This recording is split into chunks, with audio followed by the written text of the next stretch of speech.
Hello दोस्तों, स्वागत है आप सभी का स्पीड ऑफ एजुकेशन में। मैं हूं अभिषेक गौतम और ये हमारी 12th क्लास है। इससे पहली वाली जो क्लास थी उसमें मैंने बताया था आपको सोलर सिस्टम के बारे में।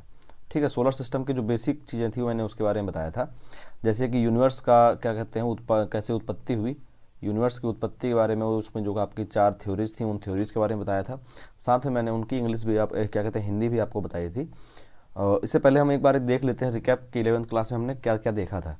ठीक है, तो 11th क्लास में सबसे पहले हमने देखा यूनिवर्स का कैसे क्या कहते हैं उद्गम हुआ, और कुछ यूनिट्स देखी जिनमें स्पेस की मेजरमेंट की जाती है, जैसे light parsec, cosmic year, astronomical unit. इन सब की हिंदी मैंने साथ में एक्सप्लेन की है। अगर आप ये वीडियो पहली बार देख रहे हैं, इससे पहले वाली आपने वीडियो नहीं देखी है, तो एक बार वो वीडियो आप देख सकते हैं। ठीक है, फिर हमने बताया था सोलर सिस्टम के बारे में, सन और बाकी जो ग्रह हैं उनका अलाइनमेंट कैसे होता है। मैंने ये बताया आपको कि इनर प्लैनेट्स, आगे के जो 4 हैं उनको इनर प्लैनेट्स बोला जाता है, और उसके पीछे के जो बचे हुए 4 हैं उनको बोला जाता है आउटर प्लैनेट्स। ठीक है, ये सब चीज़ें मैंने एक्सप्लेन की थी, हिंदी और इंग्लिश में दोनों सबके नाम बताए थे। एक कंपेरिजन ये बताया था कि सन का जो एरिया है या सन का जो साइज़ है वो बाकी ग्रहों से कितना ज़्यादा है।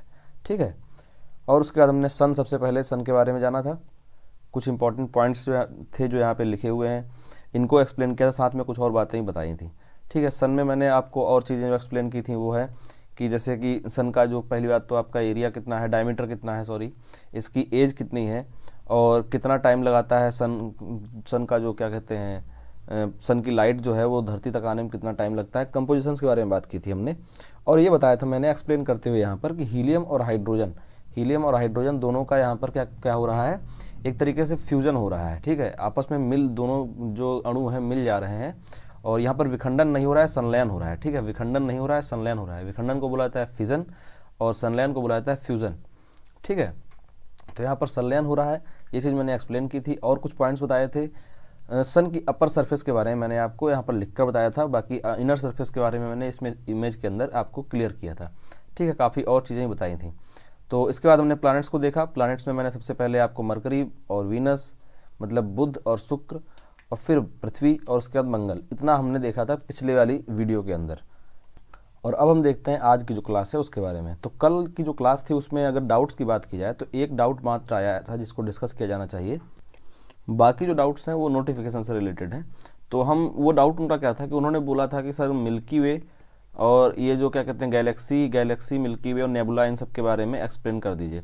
ठीक है, वो मैंने बताया था लेकिन ऐसे अच्छे से एक्सप्लेन नहीं किया था। ठीक है, मैं वो एक्सप्लेन कर देता हूँ एक बार, तो जो वो डाउट है आपका वो क्लियर हो जाएगा। तो सबसे पहले आप इनका क्रम जान लीजिए। सबसे पहले आप इनका क्रम जानिए कि सबसे बड़ा क्या है। सबसे बड़ा गैलेक्सी है। ठीक है, एक गैलेक्सी जो है वो सबसे बड़ी है। ठीक, गैलेक्सी, और गैलेक्सी का अगर मैं बात करूं तो गैलेक्सी को हिंदी में बोला जाता है आकाशगंगा। यह आकाशगंगा। ठीक, तो आकाशगंगा का मतलब निर्माण कैसे हुआ कि जैसे इस ब्रह्मांड में मान लीजिए बहुत सारे तारे थे, बहुत सारे और एरियल ऑब्जेक्ट्स थे, और सब क्या कहते हैं जो अलग अलग थे, अनियमित तरीके से थे। है आकाशगंगा में अभी एक तरीके से उतना नियमित तरीके से नहीं है, व्यवस्थित नहीं है, पर उनमें सब में क्या है कि क्या कहते हैं एक तरीके से गुरुत्वाकर्षण होने की वजह से वो धीरे धीरे क्या हुए, एकत्र होना शुरू हो गए। और उनके एकत्रण की वजह से, एकत्रित होने की वजह से, एक्यूमुलेट होने की वजह से, एक जगह इकट्ठा होने की वजह से निर्माण हुआ किसका, गैलेक्सीज का। ठीक है, गैलेक्सीज का निर्माण हुआ। गैलेक्सीज में कुछ ऐसे पार्ट जो जहाँ पर एक तरीके से हाइड्रोजन का जो क्या कहते हैं आपका एक्यूमुलेशन बहुत ज़्यादा हुआ, जहाँ पर हाइड्रोजन सबसे ज़्यादा एक्यूमुलेट हुई, H2 गैस आपकी सबसे ज़्यादा एक्यूमुलेट हुई, उसको नाम दिया गया निहारिकाएं, जिनको बोला जाता है नेबुला। ठीक है, निहारिकाएं। ओके, तो ये तो हो गया आपका गैलेक्सी और निहारिका के बारे में। अब हम बात करते हैं अपनी जो हमारी आकाशगंगा है जिसमें हमारा सौरमंडल है, उसका नाम जो है उस गैलेक्सी का नाम जिसमें हमारा सौरमंडल है उसको बोला जाता है मंदाकिनी। ठीक है, मंदाकिनी। और मंदाकिनी में जो हम अर्थ से देख पाते हैं, मंदाकिनी का वो पोर्शन जो हम अर्थ से देख पाते हैं, जो हमें दिखाई दे रहा होता है, एक पुंज टाइप का दिखाई दे रहा होता है, तारों का बहुत सारा चमकता हुआ, उसको बोला जाता है आपका जो क्वेश्चन आपने डाउट में पूछा था कि मिल्की वे किसको बोला जाता है, तो उसको बोला जाता है मिल्की वे। ठीक है, उसको बोलते हैं मिल्की वे। और मिल्की वे को अगर हिंदी में बात की जाए तो उसको बोलते हैं दुग्ध मेखला। दुग्ध मेखला। ठीक, तो इस तरीके से जो आपका डाउट था कि इनका एक तरीके से क्रम क्या है, या ये इन सब बारे में बता दीजिए। तो गैलेक्सी है वो जहाँ पे बहुत सारे तारे, असंख्य तारे और असंख्य ऐसे तारों का समूह है, मतलब सन के साथ साथ और भी बहुत सारे ऐसे तारे हैं, बहुत सारे तारे हैं। और इनका क्या कहते हैं, अगर एरिया की बात की जाए तो इनका एरिया इतना ज़्यादा है कि हज़ारों लाइट ईयर्स में अगर नापा जाए इनको, तो हज़ारों लाइट ईयर्स में नापा जा सकता है। इतनी बड़ी बड़ी जो आपकी हैं आपकी गैलेक्सीज़ हैं, ठीक है। उन गैलेक्सीज़ के अंदर में से एक गैलेक्सी जो इसमें हमारा सौरमंडल है उसका नाम है मंदाकिनी। और हमने पूरी मंदाकिनी के भी अभी तक क्या कहते हैं एक तरीके से पूरा एक्सप्लोर नहीं कर पाया है। अंतरिक्ष में और सी में एक्सप्लोर करने के लिए बहुत कुछ बाकी है, ये आपको पता होगा। तो जो हमको पोर्शन दिखाई देता है, अगर आप क्या कहते हैं गर्मियों में छत पे से, या कभी कभार आपको एक दिखता होगा, एक पुंज टाइप का दिखता है, पूरा एक रास्ता टाइप की दिखती है, उसको बोला जाता है मिल्की वे। और ये है आपकी दुग्ध मेखला, ये एक पार्ट है आपका मंदाकिनी का, आपकी उस क्या कहते हैं गैलेक्सी का एक पार्ट है जिसमें हमारा सोलर सिस्टम है।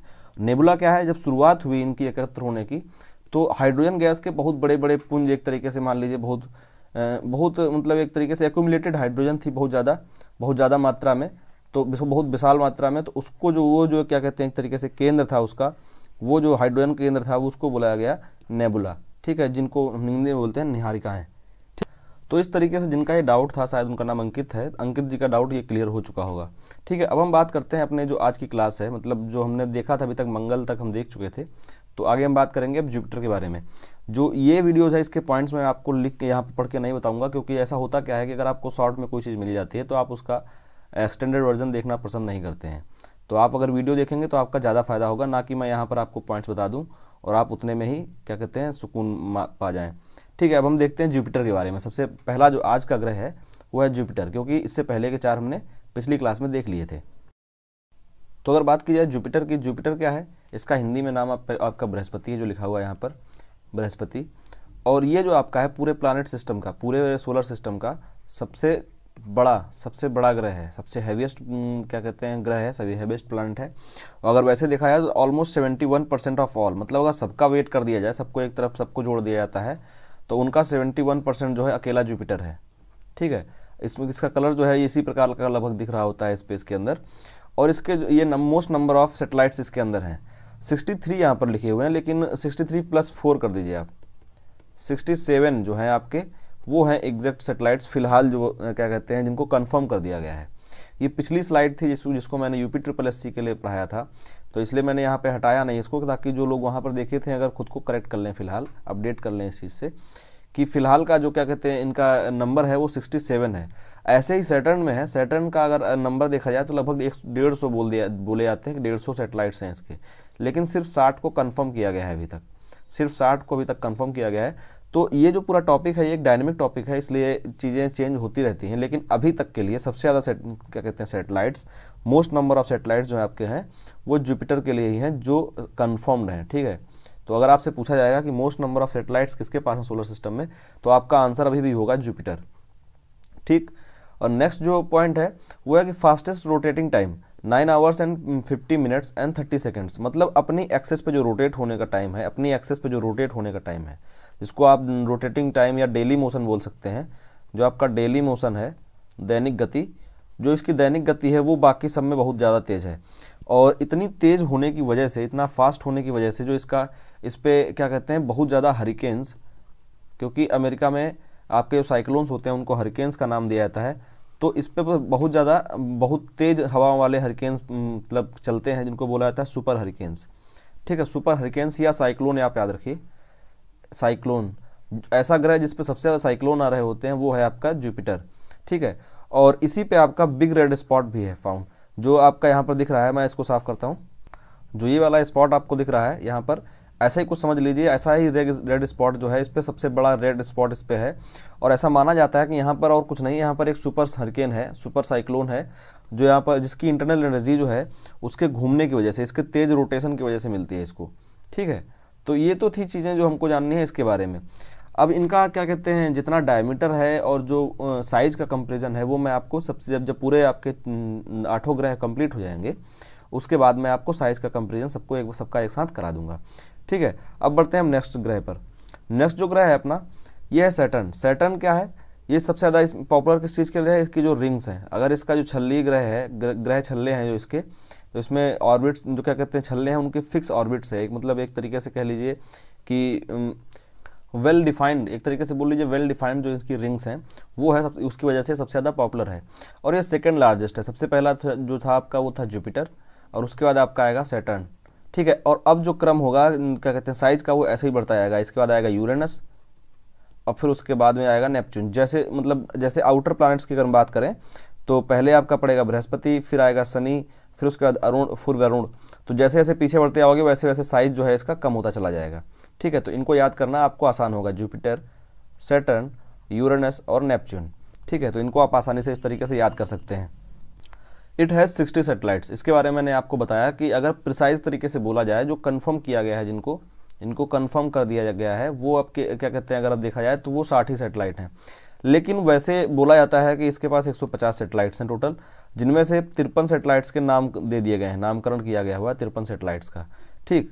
और अगर बात की जाए कि जो एक यूनिट है जो क्या कहते हैं इंटरनेशनल एस्ट्रोनॉमिकल यूनियन है, जो हमारा इंटरनेशनल एस्ट्रोनॉमिकल यूनियन है, जिसको हम क्या कहते हैं IAU बोलते हैं शॉर्ट में, IAU एस्ट्रोनॉमिकल क्या कहते हैं इंटरनेशनल एस्ट्रोनॉमिकल यूनियन, इसने इसके जो है 62 जो ग्रह हैं उनको कंफर्म कर दिया है, ठीक है, कि 62 जो ग्रह हैं वो हैं इनके कंफर्मेशन के हिसाब से।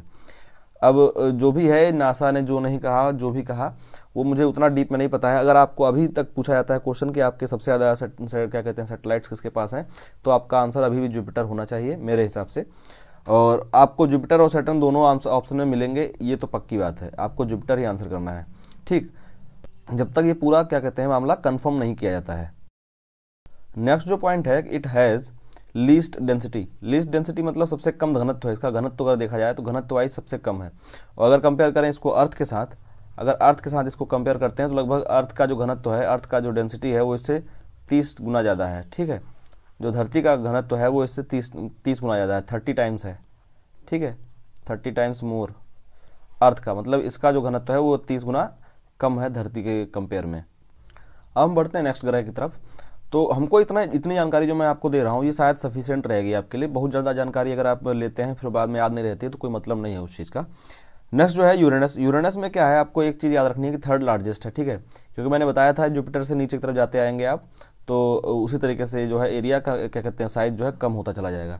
तो ये थर्ड लार्जेस्ट है और रोटेशन वाइज जो इसकी रोटेशन है वो क्लॉकवाइज रोटेशन है, ठीक। अभी तक जो रोटेशन थी, जितने भी ग्रह थे उन सबकी रोटेशन मतलब वीनस और Uranus, Uranus plus Venus, Venus मतलब शुक्र, ठीक है, इन दो क्या कहते हैं ग्रहों की रोटेशन जो है आपकी क्लॉकवाइज है, ठीक। अगर ये मान लीजिए ग्रह है, इसकी एक्सेस मान लें इसको हम, तो इस एक्सेस के अराउंड की अगर बात की जाए तो ये क्लॉकवाइज डायरेक्शन में घूम रहा है, मतलब इसका जो रोटेशन है वो इस तरीके से, अगर ऊपर से आप देखते हैं तो अगर मान लीजिए सन यहाँ पर है, सन की पोजीशन यहाँ पर है, मैं इसको छोटा ही बना दे रहा हूँ, आप इमेजिन कर लीजिए, ठीक है। अगर यहाँ पर सन है तो इसमें क्या होगा, सन अगर ऊपर से देखेंगे तो वेस्ट से सन निकलेगा और ईस्ट की तरफ जाएगा, ठीक है, और ईस्ट में जाके डूबेगा। मतलब जैसे पृथ्वी पर होता है आपका सन दिखता है कि ईस्ट से सन निकला और घूमते हुए पूरा वेस्ट में जाके क्या कहते हैं वेस्ट में सनसेट हो जाता है, और आपका जो सन है कभी नॉर्थ क्या कहते हैं नॉर्थ वाला जो साइड रहती है, नॉर्थ साइड पे कभी सन नहीं आता है, ठीक। तो इसमें जो होगा, इसमें पूरी जो प्रक्रिया है वो उल्टी होगी, क्योंकि ये इस तरीके से घूम रहा है तो इसमें सन दिखाई देगा कि वेस्ट से निकला और घूमते हुए पूरा ईस्ट तक गया, ठीक। यही काम होगा सेम टू सेम शुक्र ग्रह के साथ। तो इनको याद करने का तरीका क्या है, देखिए यूरेनस में भी लिखता है NUS लास्ट में लिखा जाता है, और वीनस लिखेंगे आप यहाँ पर NUS लास्ट में लिखा जाता है, ठीक है। तो जो ये नस है इससे आप समझ सकते हैं कि इसका इन दोनों का जो घूमने का तरीका है, इनका जो रोटेशन है, एक तरीके से मान लीजिए दिमाग खराब है इनका और उल्टा घूमते हैं, ठीक है। तो ये चीज़ आपको याद करने के लिए आसान रहेगी। यूरेनस और वीनस ये दोनों जो हैं आपके उल्टे तरीके से घूम रहे होते हैं, ठीक। Like Saturn, Uranus also has a ring system but fended, मतलब जो इसकी रिंग्स होती हैं वो क्लियर उतनी वेल डिफाइंड नहीं है, ठीक है, वेल डिफाइंड रिंग्स नहीं है, लेकिन इसके पास भी जो है यूरेनस के क्या कहते हैं सैटर्न की तरह रिंग सिस्टम है, ठीक। कुछ हैं जिनका क्या कहते हैं ऑर्बिट जिनकी मतलब वेल डिफाइंड है और कुछ की ऑर्बिट जो है वेल डिफाइंड नहीं है, तो इसलिए मैं उस चीज़ को इंक्लूड नहीं कर रहा हूँ कितनी रिंग्स हैं और क्या है। आप इतना याद रखिए कि हाँ सैटर्न की तरह इसके पास भी जो है एक पूरा रिंग सिस्टम है, ठीक। नेक्स्ट जो है हमारा, और इनके बारे में अगर बात की जाए तो इसका जो कंपोजिशन है वो नेपच्यून के साथ बिल्कुल मैच करता है। एक पॉइंट आप यहाँ पे लिख सकते हैं, इसका जो केमिकल कंपोजिशन है वो नेपच्यून के साथ, मतलब इसका नाम आपका है अरुण और उसका नाम वरुण, तो अरुण वरुण जो है दोनों भाई भाई एक तरीके से मान लीजिए आप। इनके साइज़ में भी कोई डिफरेंस उतना ज़्यादा नहीं है। अभी मैं जब आपको साइज़ कंपेयर कराऊंगा सबका एक साथ में, तो आपको ये चीज़ दिख जाएगी कि साइज़ में भी कोई ज़्यादा डिफरेंस नहीं है। ठीक है, बहुत ज़्यादा डिफरेंस नहीं है साइज़ में। और इनमें इनकी जो केमिकल कंपोजिशन है वो भी लगभग सेम है। ठीक है, केमिकल कंपोजिशन बिल्कुल सेम है। और अब हम बात करते हैं नेक्स्ट प्लानट की, और जो कि है नेपच्यून। तो अगर इस ग्रह के बारे में बात की जाए, सबसे पहली चीज़ जो है इसके बारे में कि ये जो आपका है साइज़ में यूरेनस के लगभग बराबर है और सिमिलर भी है यूरेनस के। और जो फर्स्ट पॉइंट है कि इसको बोलते हैं big blue planet. Blue planet बोला जाता है आपकी अर्थ को, और इसको बोलते हैं बिग ब्लू प्लानट। रीज़न क्या है, वैसे तो ये हरा भी दिखाई दे रहा होता है। ठीक है, हरा भी दिखता है, हरा मतलब ग्रीन, ग्रीन भी दिख रहा होता है, लेकिन कुछ क्या कहते हैं इसमें मेथेन की जो प्रेजेंस होती है, यहाँ पर मेथेन की प्रेजेंस की वजह से इसका जो कलर है वो ब्लू भी आता है। ठीक, और पृथ्वी से साइज इसका बड़ा है, इसलिए इसको बोला जाता है बिग ब्लू प्लानट। और सबसे अगर देखा जाए तो पूरे सोलर सिस्टम में अगर यहाँ पर सन है आपका, तो सबसे लास्ट में जो ऑर्बिट है आपकी, सबसे लास्ट ऑर्बिट जो है वो है इसकी नेपच्यून की। ठीक है, ये है आपका नेपच्यून। तो सबसे लास्ट ऑर्बिट होने की वजह से ये जो है काफ़ी ठंडा भी रहता है। ठीक है, इसका अगर एवरेज टेम्परेचर की बात की जाए तो आपका शायद लगभग 235 degree Celsius, 235 degree Celsius minus में 235 डिग्री सेल्सियस इसका आपका एवरेज टेम्परेचर लगभग रहता है। ठीक, और सबसे लास्ट ऑर्बिट होने की वजह से इसका जो साल है, इसको जो अपनी क्या कहते हैं ऑर्बिट कंप्लीट करने में काफ़ी टाइम भी लगता है। ठीक है, अगर बात की जाए इसके उपग्रहों के बारे में, तो इसका एक सबसे मेन जो उपग्रह है आपका, उसका नाम है ट्रिटॉन। ठीक है, ट्रिटॉन जो उपग्रह है आपका वो सबसे इंपॉर्टेंट उपग्रह में से एक है। ठीक, वैसे इसके जो उपग्रहों की संख्या है वो लगभग 14 है, जो आपको याद नहीं करनी है क्योंकि आप सबके उपग्रह नहीं याद कर सकते। ठीक है, अगर आपको याद रह जाती है ये बात तो अच्छी बात है। नेपच्यून के उपग्रहों की संख्या 14 है। ठीक, 14। और अब हम देखते हैं इनका पूरा कंपेरिजन, जो हमने अभी तक जितने ग्रह पढ़े हैं उनके बारे में। तो ये हम साइज़ का कंपेयर दिखा रहे हैं आपको, और वो भी किसके रिस्पेक्ट में, ये है आपके अर्थ के रिस्पेक्ट में। ठीक है, अर्थ का जो साइज़ है उसको आप बेस मान के चलिए, उसको आप 1 मान के चलिए, उससे 100% मान के चलिए, और उससे परसेंट वाइज देखिए आपका क्या कहते हैं साइज़ का क्या है, कैसा क्या किसका रेशियो कैसा है। ठीक है, तो आप जुपिटर से कंपेयर, सबसे पहले हम स्टार्ट करते हैं जुपिटर के साथ, जो सबसे बड़ा ग्रह है आपका। तो इसकी रेडियस देखिए आप 6371, 6371 किलोमीटर्स, ये इसकी है रेडियस है। सबकी रेडियस लिखी हुई है यहाँ पर। ठीक है, पहली बात तो ये कि सबकी रेडियस लिखी हुई है यहाँ पर। रेडियस मतलब त्रिज्या। ठीक है, त्रिज्या सबकी लिखी हुई है यहाँ पर। तो उससे आप कंपेयर करिए कि लगभग इसकी 70,000 के आसपास है रेडियस जुपिटर की। अब साइज़ देख लीजिए आप, लगभग 1120% गुना है, मतलब इतना ज़्यादा बड़ा है ये। लगभग इससे आपसे क्या कहते हैं अगर कंपेयर करेंगे आप, तो इतने ज़्यादा बड़ा साइज़ होने की वजह से ही जुपिटर जो है आपका बाकी पूरे सोलर सिस्टम के जितने प्लैनेट्स हैं उन सबका लगभग 71% अकेले रखता है। ठीक, उसके बाद आता है सैटर्न। शनि की बात की जाए तो लगभग 950% बड़ा है ये, 950% बड़ा है ये आपकी अर्थ से। और इसकी रेडियस की बात की जाए तो 58,232 है, जो एग्जैक्ट अगर आप ना याद रख सकें तो लगभग याद रखें 60,000 के आसपास। ठीक है, 60 के आपकी जो है इसकी रेडियस है। और फिर बात करते हैं यूरेनस। मैंने बोला था आपको यूरेनस और नेपच्यून दोनों का साइज और केमिकल कंपोजिशन दोनों सेम है। इसकी केमिकल कंपोजिशन दोनों की और साइज दोनों लगभग सेम है। इस वजह से इनको आप मान सकते हैं कि ये दोनों एक दूसरे से काफ़ी हद तक सिमिलर हैं। तो देखिए इनकी साइज़ 25,362 और इसकी 24,622। तो अगर आप कंपेयर करते हैं तो दोनों में लगभग 700 किलोमीटर के आसपास का अंतर है। तो जो कि मतलब क्या कहते हैं एक खगोलीय पिंड होने के नाते, एरियल ऑब्जेक्ट होने के नाते, एक ग्रह होने के नाते बहुत ज़्यादा बड़ा नहीं है अगर आप कंपेयर करेंगे। ऐसे ही रिलेशन मिलता है आपका क्या कहते हैं अर्थ और यूरेनस के बीच में। अगर परसेंटेज वाइज आप देखें तो जो आपका नेपच्यून है वो क्या कहते हैं वो पृथ्वी से लगभग 388% बड़ा है और ये 400% बड़ा है। तो वो आपको दोनों जगह से आपको ये चीज़ समझ में आ रही होगी कि जो इन दोनों के साइज़ का है वो डिफरेंस बहुत ज़्यादा नहीं है। ठीक है, दोनों का साइज़ ऑलमोस्ट सेम है और केमिकल कंपोजिशन भी दोनों की लगभग सेम है। अब हम बात करते हैं अर्थ की। तो अर्थ का जो रेडियस है वो आपको याद करना होगा 6,371, 6,371 किलोमीटर्स, ये रेडियस है अर्थ की। अगर ये कंपेयर करेंगे आप यूरेनस क्या कहते हैं वीनस के साथ तो 6,052 मतलब 6,052 किलोमीटर्स। अंतर कितना है आपका, यहाँ से दिख रहा होगा आपको लगभग 321। ठीक है, 321 किलोमीटर्स का अंतर है, जो कि बहुत कम अंतर है अगर आप प्लैनेट्स की बात कर रहे हैं। ठीक, तो इस वजह से अर्थ और वीनस दोनों का जो क्या कहते हैं आपका साइज़ है वो लगभग सेम है और इसी वजह से भी इसको जुड़वा ग्रह बोला जाता है। ठीक है, इसको जुड़वा ग्रह बोला जाता है अर्थ का। वीनस मतलब शुक्र को आपकी अर्थ का जुड़वा ग्रह बोला जाता है, मतलब ट्विंस बोले जाते हैं। ठीक, अर्थ और वीनस। अब हम बात करते हैं लास्ट दो हैं आपके जो मरकरी और मार्स का। तो मार्स का जो रेडियस है वो लगभग 3390 किलोमीटर। ये आपकी अर्थ से लगभग आधे गुना छोटा है, मतलब 53% जो आपका है वो छोटा है।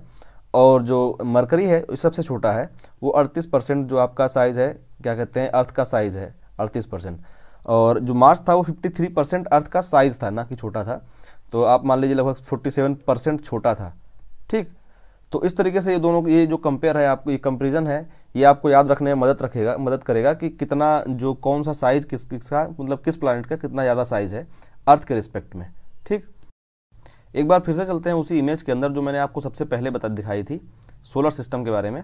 तो इस इमेज में अगर आप ढंग से देखें, इस चीज़ को ध्यान से देखें, तो जितने भी आउटर प्लानेट थे उनका जो सिस्टम है याद करना आपको काफ़ी आसान होगा। मतलब बृहस्पति सबसे बड़ा है, सैटर्न क्या कहते हैं, जुपिटर सबसे बड़ा है, और उसके बाद बाहर की तरफ जितना जाते जाएंगे आप, तो वो उसी हिसाब से क्या कहते हैं साइज़ जो है वो कम होता चला जाएगा। ठीक, ये तो याद कर लिया आपने बाहर का सिस्टम। और कोई भी आउटर प्लानेट, सबसे इंपॉर्टेंट चीज़ कि कोई भी आउटर जो प्लानेट है आपका, वो किसी भी इनर प्लानेट में सबसे बड़ा कौन सा है? इनर प्लानेट्स में सबसे बड़ा है आपका अर्थ। ये क्वेश्चन आप क्या कहते हैं, जो पृथ्वी है सबसे बड़ी है इनर प्लानेट्स में, तो पृथ्वी का साइज किसी भी आउटर प्लानेट से बड़ा नहीं है। मतलब कोई सबके सब आउटर प्लानेट जो हैं वो पृथ्वी से काफ़ी बड़े हैं अगर कंपेयर करेंगे आप, क्योंकि आउटर प्लानेट्स में सबसे छोटा है नेपच्यून, जो खुद एक 24,600 किलोमीटर्स के आसपास उसकी रेडियस है। ठीक है, और अर्थ की रेडियस जो है वो मात्र 6,000 है। ठीक है, तो इससे आप ये आपको याद करना आसान रहेगा कि कोई भी आउटर प्लानेट जो है आपका वो इनर प्लानेट से छोटा नहीं है, पहली बात तो ये।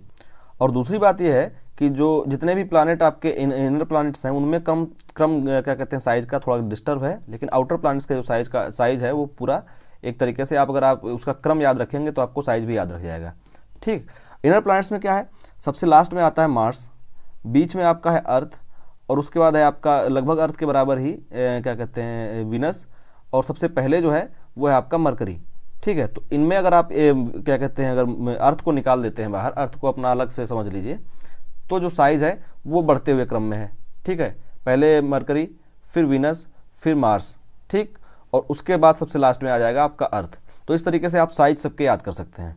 प्लैनेट्स के साइज आपको एटलीस्ट पता होने चाहिए, क्योंकि वो क्वेश्चन जो है आपसे हो सकता है ऐसे अरेंज कराने को ही पूछ दे, 4 ऑप्शंस दे दे आपसे और आपसे बोल दे कि इनको अरेंज करके बताइए कि कौन सा साइज है प्लैनेट्स का।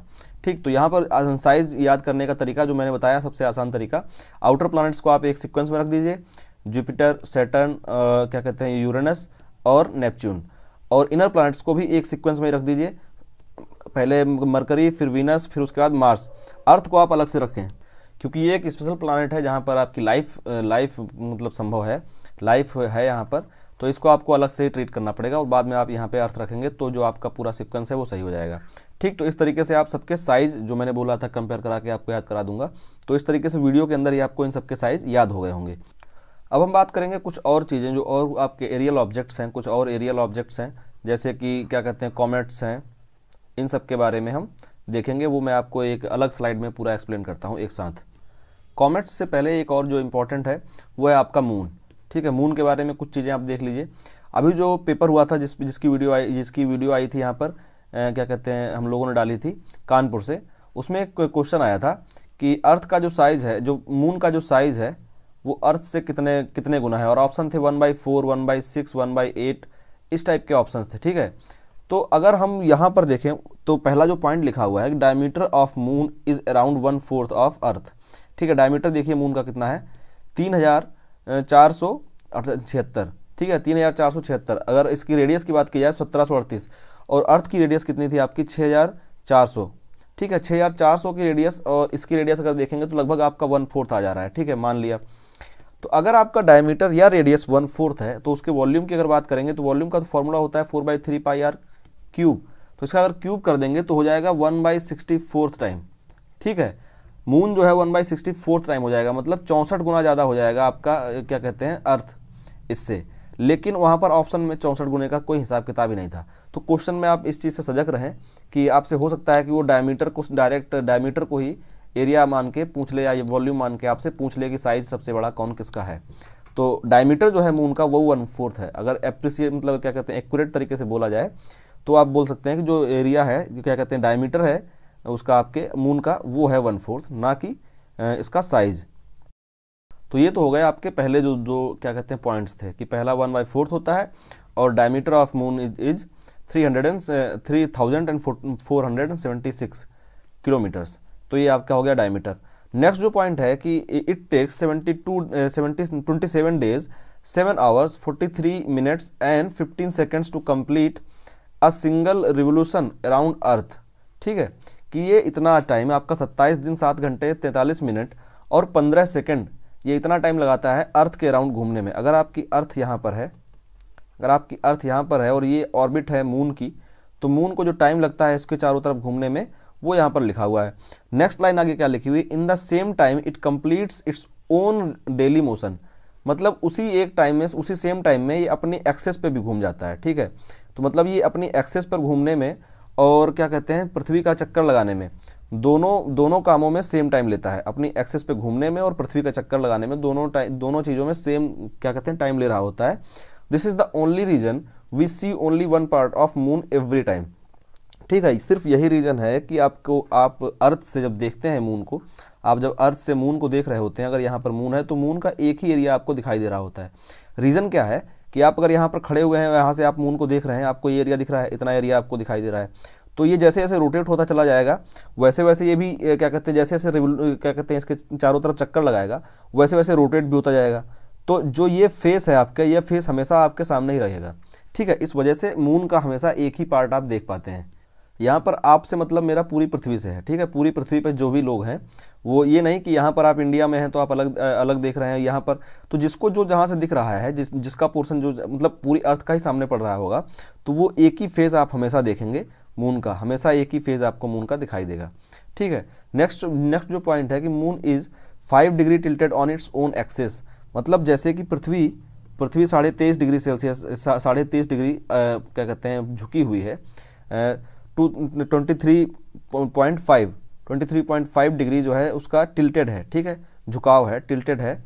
तो उस 25 डिग्री टिल्टेड होने की मतलब जो पृथ्वी टिल्टेड है, उसी तरीके से मून जो है आपका मात्र 5 डिग्री है जो टिल्टेड है। ठीक, नेक्स्ट जो पॉइंट है कि lunar Eclipse always occurs at the time of full moon. मतलब पूर्णिमा के टाइम पर होता है, पूर्णिमा के टाइम पर चंद्र ग्रहण होता है हमेशा।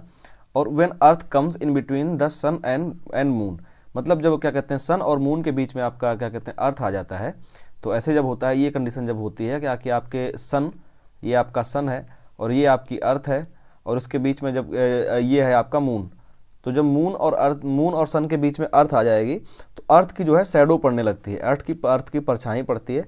तो अर्थ की परछाई की वजह से जो है वो मून का पोर्शन दिखाई नहीं देता है। ठीक है, तो उस टाइम होता है आपका चंद्र ग्रहण। और जो कुछ पॉइंट्स हैं कि सबसे पहले क्या कहते हैं जो सुपर मून है, ये एक स्पेशल डे होता है या स्पेशल इवेंट होता है एक तरीके से, जिसमें होता क्या है कि आपका जो मून होता है वो ज़्यादा ब्राइट और ज़्यादा क्या कहते हैं बड़ा दिखाई दे रहा होता है।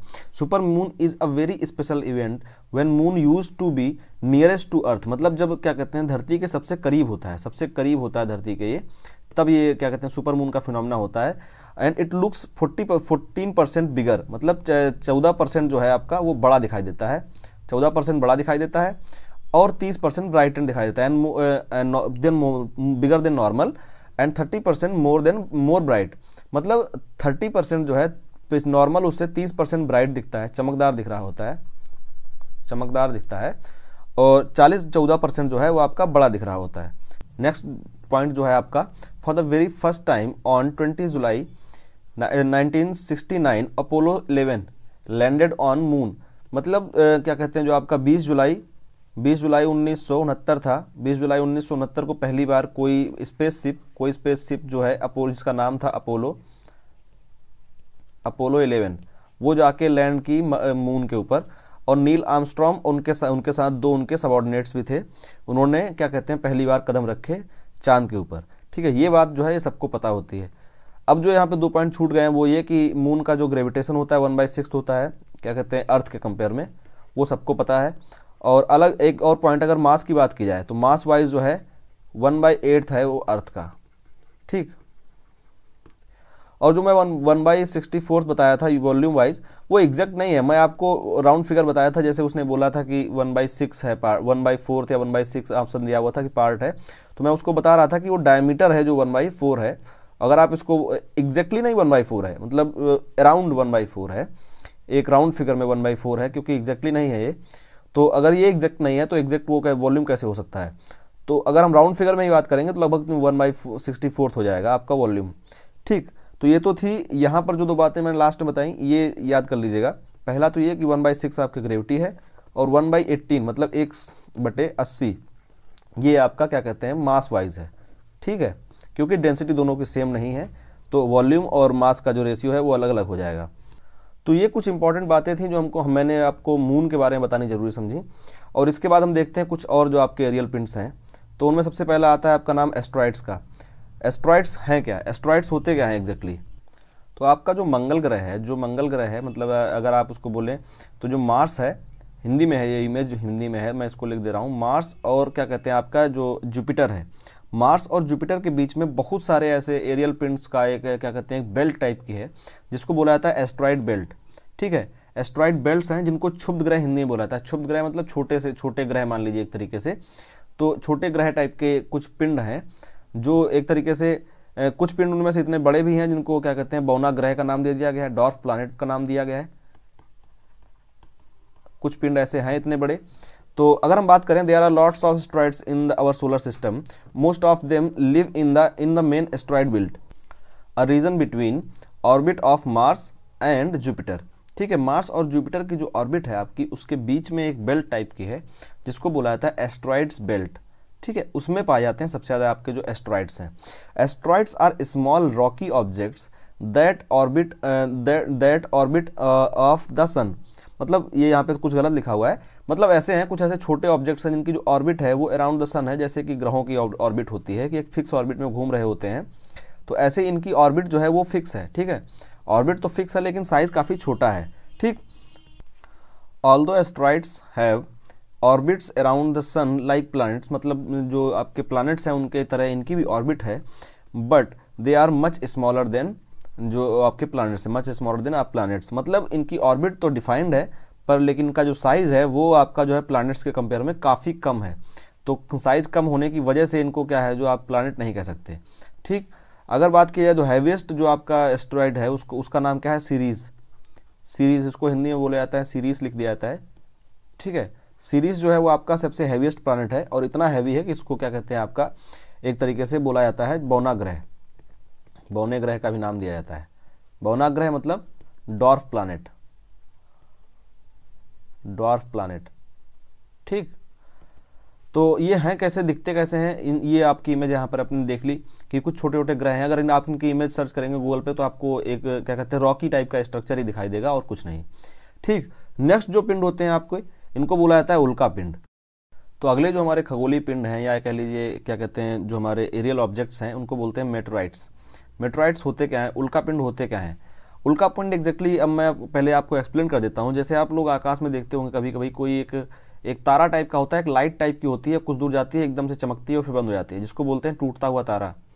ठीक है, हमारे यहाँ बोला जाता है टूटता हुआ तारा, जिससे हम अपनी विशेष मांगा करते हैं, जो अलग अलग कहानियाँ हैं उसके बारे में। ये हैं आपके उल्का पिंड। ये होते क्या है कि जो आपके प्लैनेट्स हैं उनके एटमॉस्फेयर के बाहर घूमते रहते हैं, तेज़ गति से आते आते रहते हैं, कभी कभार दिखते भी हैं हमको, नंगी आंखों से हम इनको देख सकते हैं। तो ये इन्हीं के बारे में है। डेफिनेशन जो है ये आपकी नासा से ली हुई है। A little chunks of rocks debris in a space called meteorites, they become meteorites or shooting stars when they fall through a planet's atmosphere. ठीक है, जो हमारे क्या कहते हैं ऑर्बिट में क्या कहते हैं स्पेस में घूमने वाले कुछ रॉक्स और चंक्स रॉक्स टाइप के हैं उनको बुलाया जाता है मेटेराइट्स। और कभी कभार जब वो आते हैं किसी प्लैनेट के एटमॉस्फेयर में तो उनको बुलाया जाता है टूटता हुआ तारा, क्योंकि और आगे क्या होता है, leaving a bright tail as they are heated to the incandescence of by the friction of atmosphere. मतलब जब वो आ रहे होते हैं, जब वो उसमें किसी प्लैनेट के एटमॉस्फेयर में घुस रहे होते हैं तो उसका जो वायुमंडल होता है, उसका जो एटमॉस्फेयर होता है, उसमें फ्रिक्शन की वजह से ये जो है हीटेड हो जाते हैं बहुत ज़्यादा और जलने लगते हैं। ठीक है, नेक्स्ट जो पॉइंट है, several times earth passes through the trails of the debris creating the Meteor shower. मतलब बहुत सारे ऐसे क्या कहते हैं मेटेओर्स जो होते हैं जो उल्का होते हैं वो गिरते हैं, फॉल होते हैं इस पर, और any of these debris that survive the journey and hit the ground are called meteorites. मतलब जो लोग वो पूरी जर्नी सर्वाइव कर जाते हैं, मतलब वहाँ पर जल के ख़त्म नहीं होते हैं और आके गिरते हैं, जो पृथ्वी पे आ जाते हैं पृथ्वी तक, उनको बोला जाता है उल्का पिंड। ठीक है, उनको उल्का पिंड बोला जाता है। ठीक, उनको मेटराइट्स बोला जाता है। तो ये तो था आपका सेकंड पॉइंट।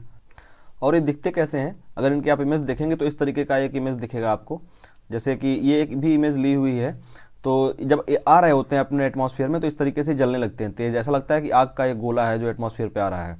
और अगर बात की जाए ऐसे अभी इतिहास की, तो नामीबिया में एक ऐसा क्या कहते हैं उल्का पिंड जो है आपका वो गिरा था। ठीक है, सबसे बड़ा उल्का पिंड जो है वो नामीबिया में गिरा था। ठीक, अब हम बात करते हैं कॉमेट्स की। कॉमेट्स को बोला जाता है धूमकेतु या पुच्छल तारे। ऐसे तारों का समूह, जैसे आप देखते होंगे एक टेल टाइप की होती है तारों की, बहुत सारी दिखाई देती है, तो उनको बोलते हैं पुच्छल तारे।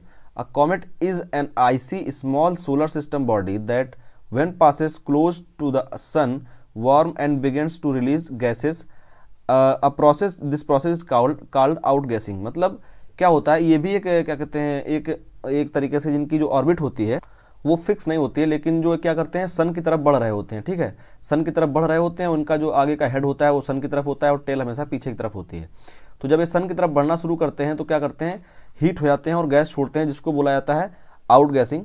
ठीक है, this produces a visible atmospheric chroma and sometimes it also a tales.